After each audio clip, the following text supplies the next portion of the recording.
the woods, the cabins, the night skies. For most, it brings an unsettling atmosphere, a sense of danger. But what if something truly was watching you? Not just through your window, but through your eyes. But Mary had never thought this. She just thought it was peaceful. She had met Mark, a 19-year-old boy the same as her age online. He agreed to come over and stay the night with her. It took a few hours, but he eventually got there. He arrived with 3 slow and loud knocks on the wooden door. She let them in, and they introduced themselves. "Want to watch something spooky?" Mark asked, to which she agreed. Halfway through, Mark fell asleep while Mary watched, waiting for the killer to be revealed at the end. A few minutes later, when the reveal was very obviously about to happen, she turned to Mark in an attempt to wake him up. But his eyes were wide and had no emotion while staring into her eyes, not blinking for 5 seconds. "Are you okay?" she asked. "I'm doing good." Something about him felt off. Very off. "I think I should leave. I need to," he said in a slow and creepy way. She watched him drive away in his gray car, then went to sleep. Almost 2 nights had passed when she stopped thinking about it until the news turned on.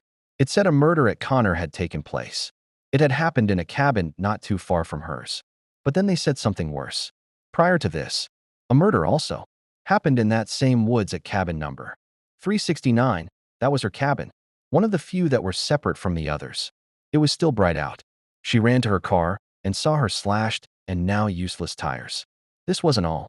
She heard a whistle from far out into the forest. She locked herself back in the cabin, hoping nothing would come after her.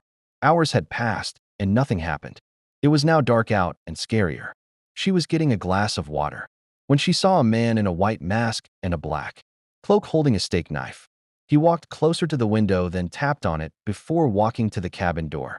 And to get in, he jabbed the knife through the gap of the door repeatedly to get in. She immediately ran to the basement and slammed the door shut so hard the lock broke. The killer walked in the basement and tied a rope to the handle. Then, they slowly crept around the eerie room and noticed a dark spot. They stared at it for a while. Then Mary quickly revealed herself and hit him with a hockey stick and hit him 6 more times. She took the chance to run out the cabin, but the door slammed shut. The killer emerged from that dark spot with a machete. She dropped the machete, then a letter, revealing that she was Emily, her sister. Yet she didn't take off her mask. She lit a match and walked towards Mary. But before she even made it 2 steps towards her, she accidentally caught a wire on fire, causing an explosion, killing them both.